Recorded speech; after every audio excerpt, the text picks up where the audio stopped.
First contact surprise. Grand Observer Kilara stood motionless on the command deck of the Eternal Wisdom, her crystalline form capturing and refracting the soft azure light of the ship's holopanels.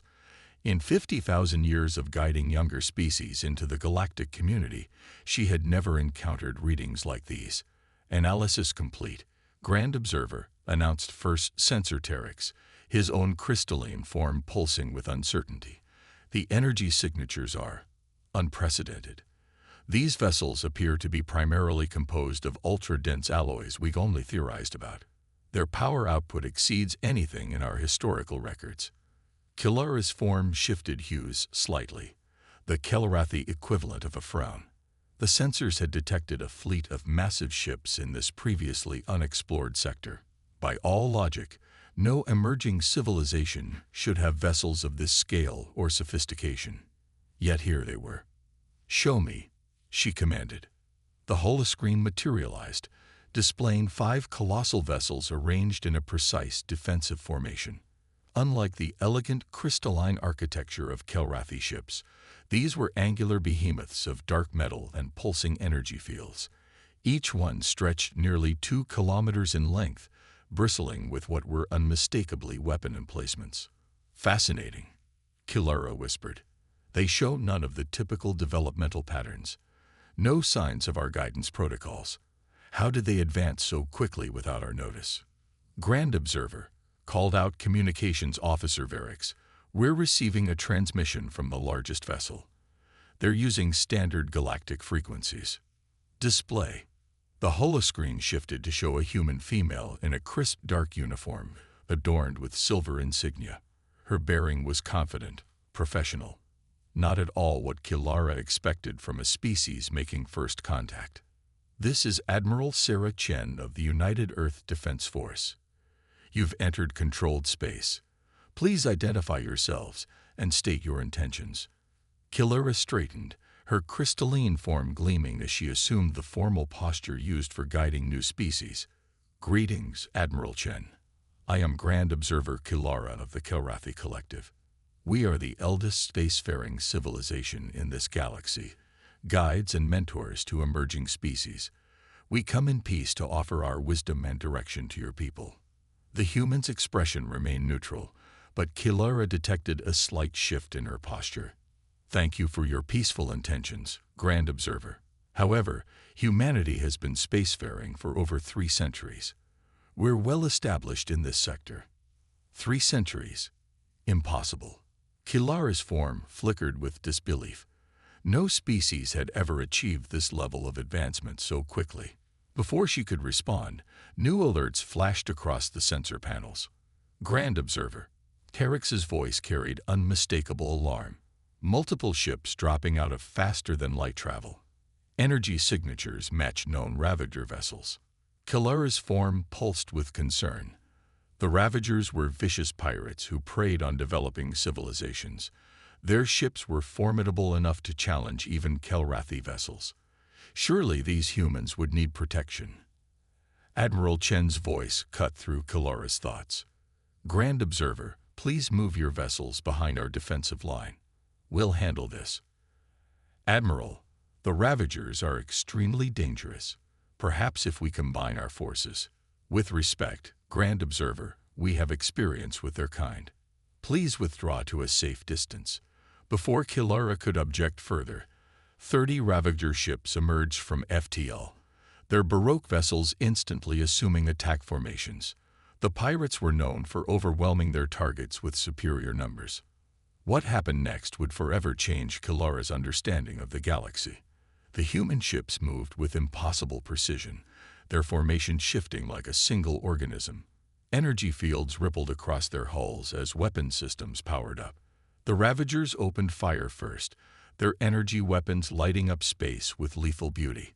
Not a single shot reached the human vessels.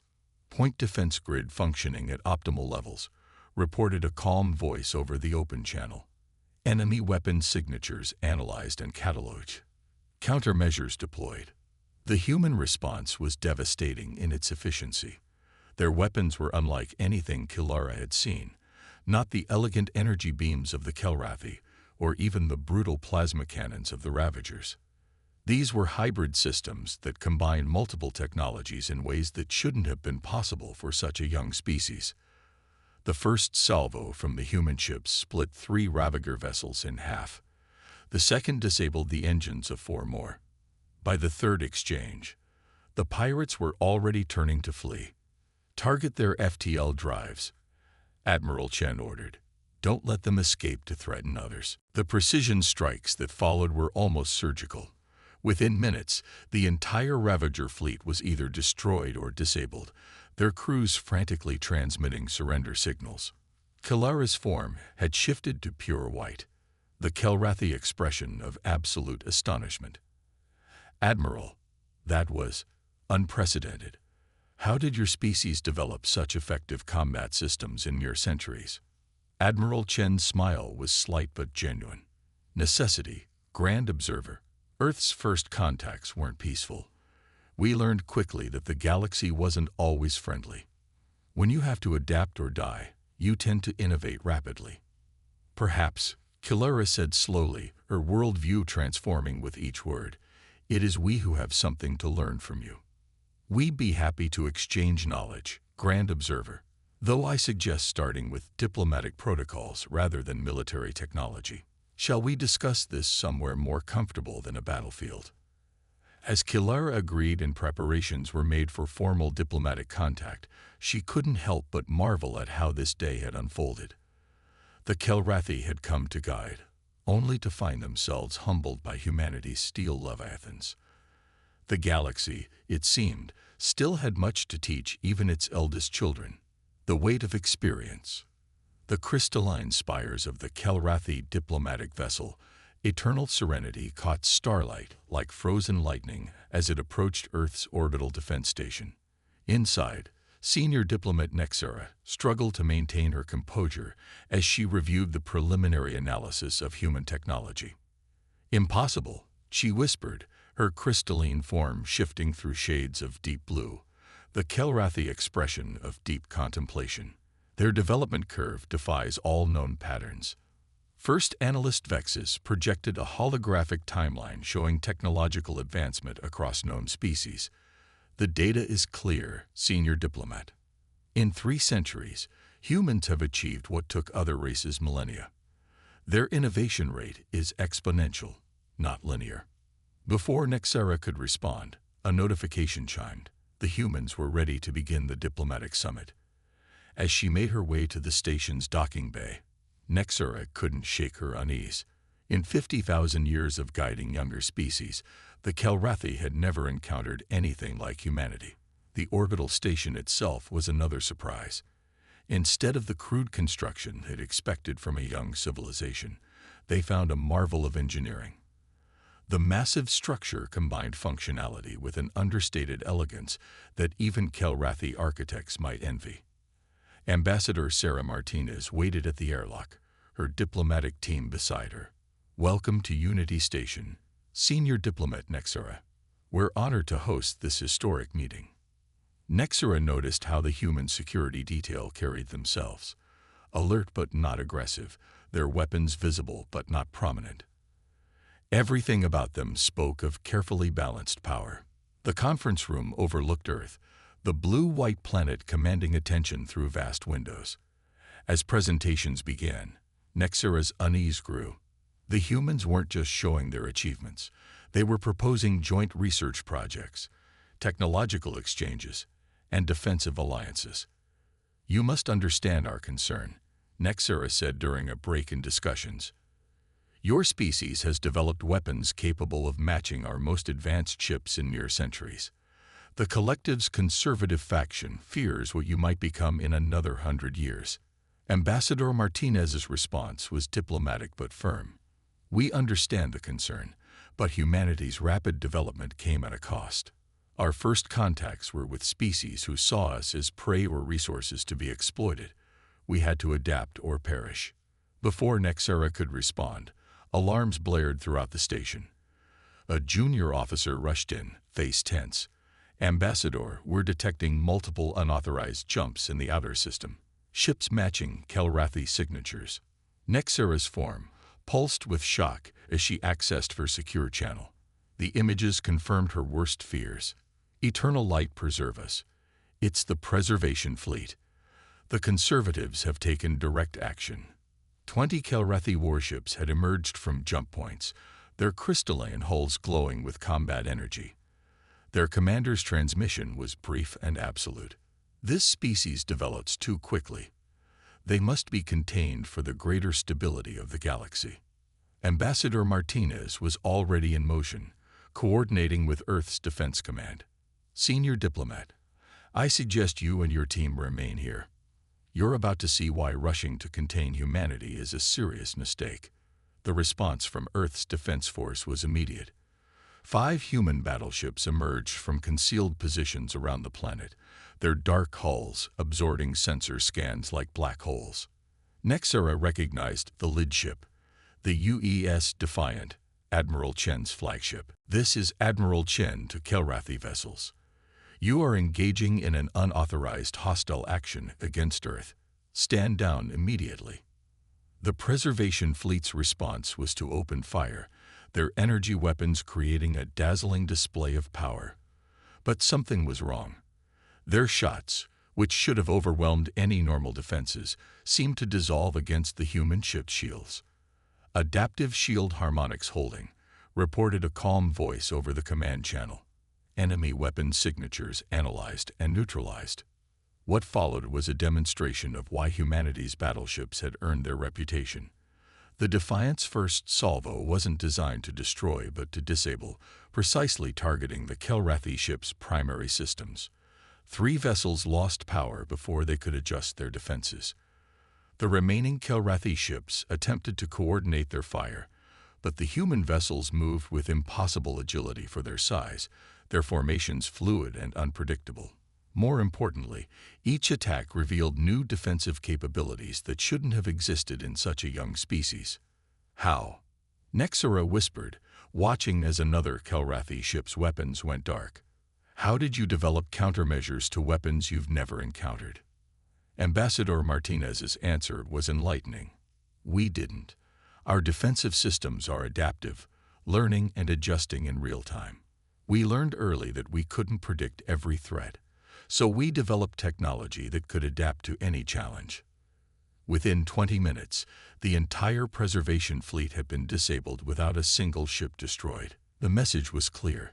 Humanity could have annihilated them, but chose precision and restraint instead. As the disabled Kelrathi ships were brought under tow, Nexera's crystalline form shifted to a deep green, the color of profound realization. Perhaps, she said slowly, the collective's approach to guiding younger species needs revision.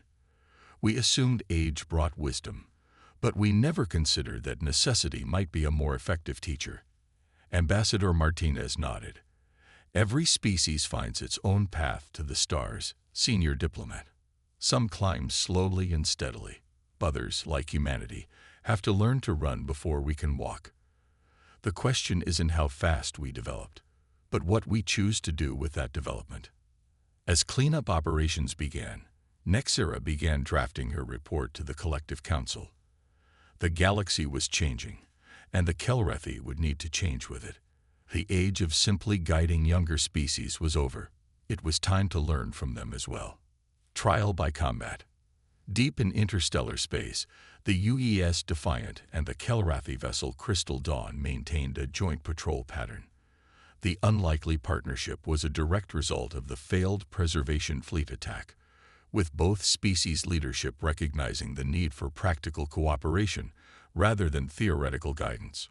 Captain Marcus Wong stood on the Defiance Bridge, studying tactical readouts with Chief Tactical Officer Maya Patel. Another quiet shift, he asked. Too quiet, Maya responded, her fingers dancing across the holographic interface. Ever since we started joint patrols with the Kelrathi, the pirates and raiders have been scarce, almost like they're planning something. On the Crystal Dawn, Observer Terex shared similar concerns with his human counterpart via quantum link. The crystalline being's form shimmered with uncertainty as he reviewed long-range sensor data. Captain Wong, are you detecting the same anomalies in Sector 7? Before Wang could respond, both ships' alert systems activated simultaneously. Space itself seemed to tear open as dozens of ships emerged from previously unknown jump points. These weren't the usual raiders or pirates.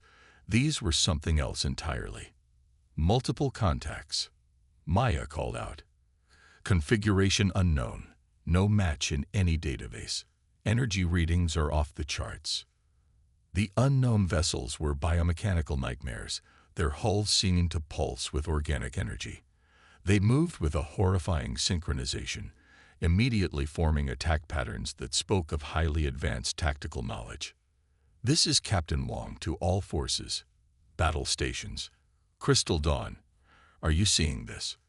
Affirmative, Captain, Terex replied, his crystalline form now pulsing with combat readiness.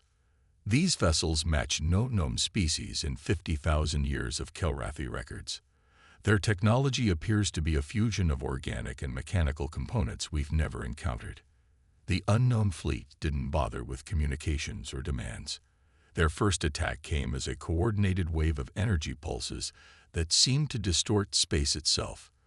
The Defiant's adaptive shields flared as they struggled to compensate for the unknown weapon type. Shields at 60% and dropping. Maya reported. These weapons are somehow phasing through our standard defenses. The Crystal Dawn fared no better, its crystalline hull absorbing unprecedented amounts of energy. Captain Wang, Terex called out, our traditional defenses are failing. These beings seem to know exactly how to counter both our technologies. Wang's mind raced through options. The enemy had them outnumbered and seemed to know their weaknesses. But they had one advantage, something that had made humanity survive against all odds. Terex, what if we stop trying to defend separately? Wang suggested, a plan forming. Your crystalline technology and our adaptive systems, they were never designed to work together. Maybe that's exactly what we need. Understanding flowed through the quantum link. The Crystal Dawn began moving closer to the Defiant, their shields harmonizing in ways their designers never intended. Human adaptive technology began learning from Kelrathi crystal resonance, creating a hybrid defense that had never existed before. Engineering reports successful shield integration. Maya announced, the Kelrathi crystal frequencies are giving our adaptive algorithms new patterns to work with. The next attack wave from the unknown fleet crashed against the combined shields and failed to penetrate. Both ships' computers were rapidly learning, their merged defensive systems creating something entirely new. Now for the counterattack, Wang commanded.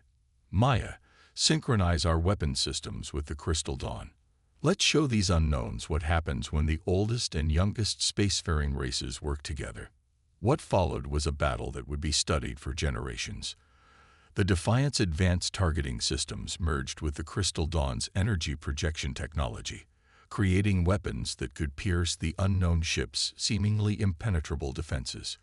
Human tactical unpredictability combined with Kelrathi precision, making their attacks impossible to predict or counter. The unknown fleet, facing a defense they couldn't breach and attacks they couldn't predict, began to retreat. Their synchronized movements became chaotic as ship after ship fell to the combined human-Kelrathi assault. As the last enemy vessels fled through their mysterious jump points, both crews began to realize the significance of what they'd achieved. This wasn't just a victory. It was a proof of concept that would change galactic warfare forever. Observer Terex, Wang said, allowing himself to relax slightly.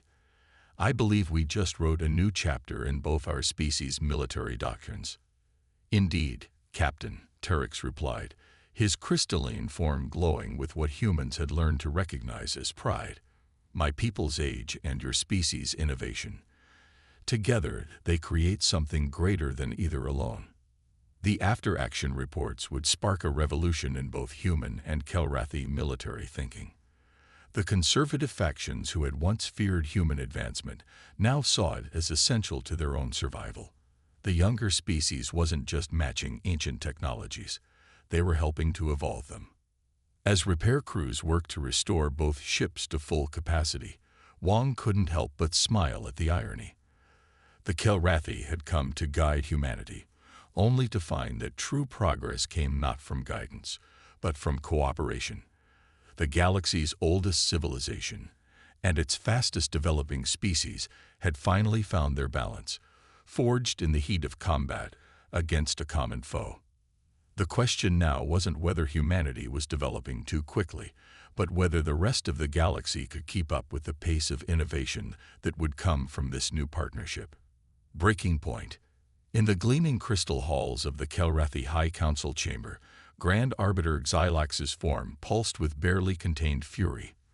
The holographic displays showed the latest joint human-Kelrathi defense operation, where their combined forces had repelled another attack from the mysterious biomechanical fleet. "This is an abomination," Xylax declared, his crystalline structure flaring red with emotion. "We are the eldest race. We guide. We do not follow. And we certainly do not merge our sacred technologies with those of creatures barely out of their planetary cradle." Around the circular chamber, other council members shifted in various hues, representing a spectrum of opinions. The recent successes of human-Kelrathi cooperation had created deep divisions within their society. "The data is irrefutable," argued Science Minister Veller, her form a steady blue of logical certainty.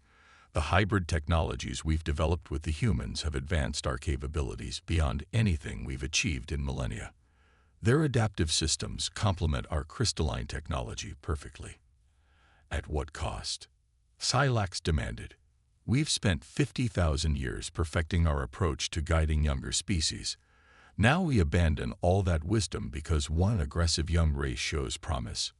No, this cannot continue." In Earth's Orbital Defense Command, Admiral Sarah Chen was reviewing similar data with very different conclusions. The holographic displays showed the remarkable progress of the Joint Fleet exercises. Human ships now incorporated Kelrathi crystalline technology into their adaptive systems, while Kelrathi vessels had begun implementing human-designed unpredictable combat patterns. "The integration is proceeding faster than projected," reported Captain Wong via quantum link from the Defiant. "The Kelrathi crew members are proving incredibly adaptable, despite their species' reputation for rigid thinking." Before Chen could respond, emergency alerts flashed across every screen. Multiple quantum communications arrived simultaneously from different Kelrathi allies. "Admiral," called out her communications officer, "we're receiving reports of a massive fleet mobilization in Kelrathi space. Grand Arbiter Xylax has declared a state of emergency. He's ordered all progressive elements of the Kelrathi military to stand down." Chen's expression hardened. They'd known the conservative faction might react badly to the changes, but this was beyond their worst projections. "Get me a direct line to Science Minister Veller. Now." The connection established quickly, showing Veller's crystalline form flickering with distress. "Admiral Chen, I don't have much time. Xylax has convinced enough of the Council that humanity's influence represents an existential threat to our way of life.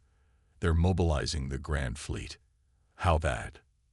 300 capital ships, Admiral, all equipped with our most advanced technology.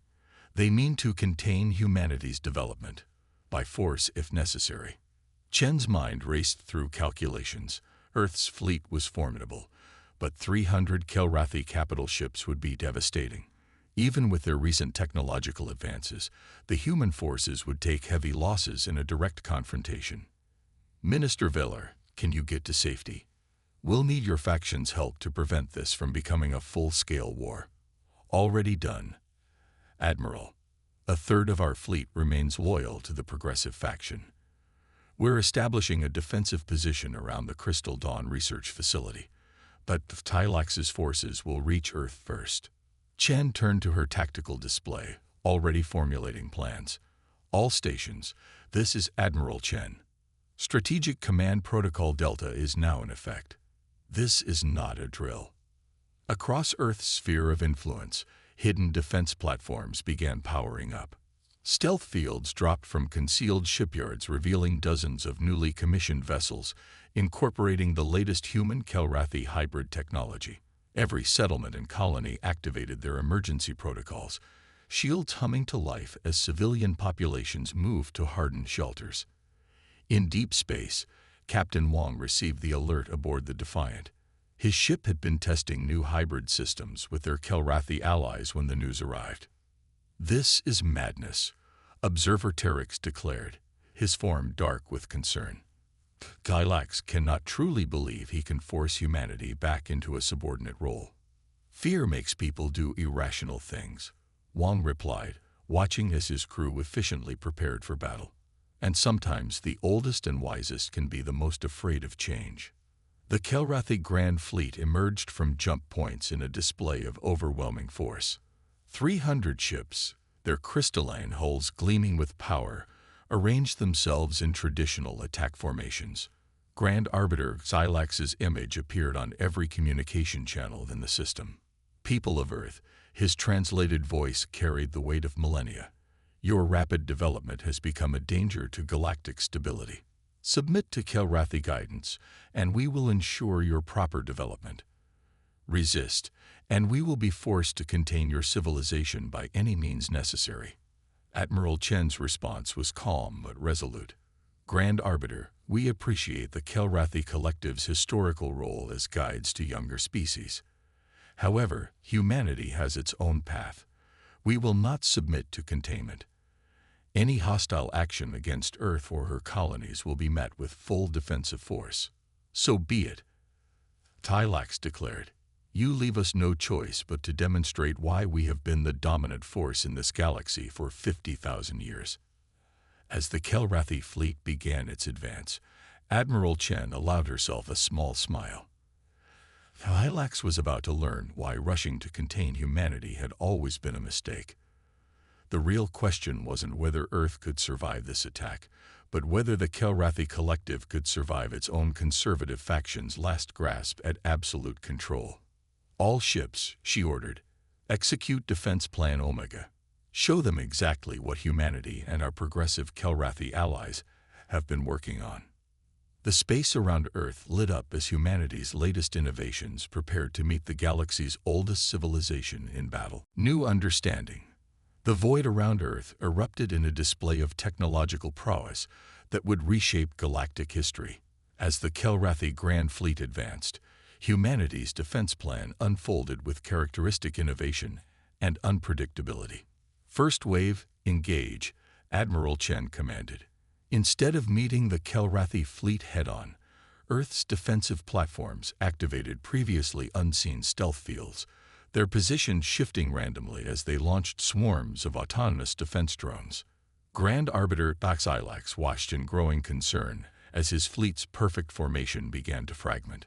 The drones weren't attacking. They were emitting complex crystalline resonance patterns that played havoc with Kelrathi targeting systems. "Impossible," he declared, his crystalline form flickering with uncertainty. "They've weaponized our own harmonics against us." "Second wave, execute," Chen ordered. The hidden shipyards revealed their secrets. Vessels that appeared to be standard human battleships suddenly shifted form, their hulls incorporating living crystal that grew and adapted in real time. Traditional Kelrathi energy weapons dissipated harmlessly against these hybrid defenses. Aboard the Defiant, Captain Wong and Observer Terex coordinated the combined human Kelrathi progressive fleet's response. "Look at their formation," Terex noted, his form pulsing with tactical insight. "They're still fighting like they did 10,000 years ago." "Then let's show them how warfare has evolved," Wong replied. "All ships, implement battle pattern Sigma, the one we developed with our Kelrathi allies." The progressive fleet moved with impossible grace, their hybrid ships combining human unpredictability with Kelrathi precision. Each vessel's crystal components grew and shifted in concert with their adaptive shields, making them nearly impossible to target effectively. In the High Council chamber, Science Minister Viller addressed the emergency session. "This is what we try to explain," she declared, projecting images of the battle. "Humanity hasn't just developed quickly. They've found ways to improve upon technologies we considered perfected. And now, working together, we've created something entirely new. The battle in Earth orbit became a demonstration of everything the conservative faction had feared, and everything the progressives had hoped for. Human ships danced through Kelrathi formations, their hybrid technology allowing them to phase through traditional crystal barriers. Meanwhile, the progressive Kelrathi vessels demonstrated how their ancient technology could evolve when merged with human innovation. "You must see reason, Thylax," Admiral Chen transmitted. "This isn't about containing humanity or preserving the old ways. It's about growing together, combining your wisdom with our drive to innovate." Thylax watched as another squadron of his ships was disabled by weapons that shouldn't have existed. Human-designed energy projectiles guided by Kelrathi crystalline intelligence. His fleet, the mightiest assembly of ships in known space, was being systematically neutralized without a single vessel being destroyed. "How?" he demanded. "How have you advanced so far beyond what should be possible?" "Because you gave us something precious, Grand Arbiter," Chen replied. "You gave us knowledge of what was possible. Humanity took that knowledge and asked not what had been done, but what could be done. We looked at your perfect crystalline technology and saw not an endpoint, but a foundation to build upon." The turning point came when the Defiant and Crystal Dawn executed their combined attack maneuver. Their hybrid systems resonated in perfect harmony, creating a cascading wave of energy that disabled dozens of conservative vessels without damaging them. It was a display of power tempered by precision, of innovation guided by wisdom. Thylax's form shifted through multiple colors before settling into the deep green of revelation. "Stand down," he ordered his remaining ships. "Stand down and prepare for diplomatic contact." The aftermath transformed both civilizations. The Kelrathi Collective underwent its first major governmental reform in 10,000 years, with progressive leaders like Veller taking key positions. The concept of merely guiding younger species was replaced with a philosophy of mutual growth and exchange. 1 month later, aboard the newly commissioned Unity Station, itself a marvel of combined human and Kelrathi engineering, representatives from both species met to formalize their new relationship. The galaxy stands at a crossroads. Admiral Chen addressed the assembled delegates. "The age of singular advancement is over. We've proven that true progress comes not from isolation or..." Science Minister Veller, now also serving as the Kelrathi's chief diplomat, agreed. "For 50,000 years, we thought we were teaching the galaxy. Now we understand that every species, no matter their age, has something to contribute. Humanity's greatest gift to us wasn't their technology. It was showing us that even the eldest can learn new ways." As the diplomatic proceedings continued, Captain Wang and Observer Terex watched Earth rise over the station's horizon. Their ships, now permanently paired as part of the new combined fleet, stood as symbols of this transformation. "Do you think they'll come back?" Wang asked, referring to the mysterious biomechanical fleet that had first prompted their cooperation. "Almost certainly," Terex replied, his crystalline form showing the confident blue of certainty. "But when they do, they'll find something they never expected: the combined strength of the galaxy's oldest wisdom and its newest innovations." The galaxy had indeed entered a new era. The story of humanity's rise would be told differently now, not as a young species that developed too quickly, but as the catalyst that helped an ancient civilization remember how to grow. Together, they had forged something unprecedented, a future where age and innovation, wisdom and audacity, could coexist and thrive. As new joint research projects began and combined fleets patrolled shared space, both species looked to the stars with renewed purpose. The galaxy's oldest children had learned to run again, while its youngest had gained the wisdom to temper their pace. Whatever challenges awaited in the vast unknown, they would face them together.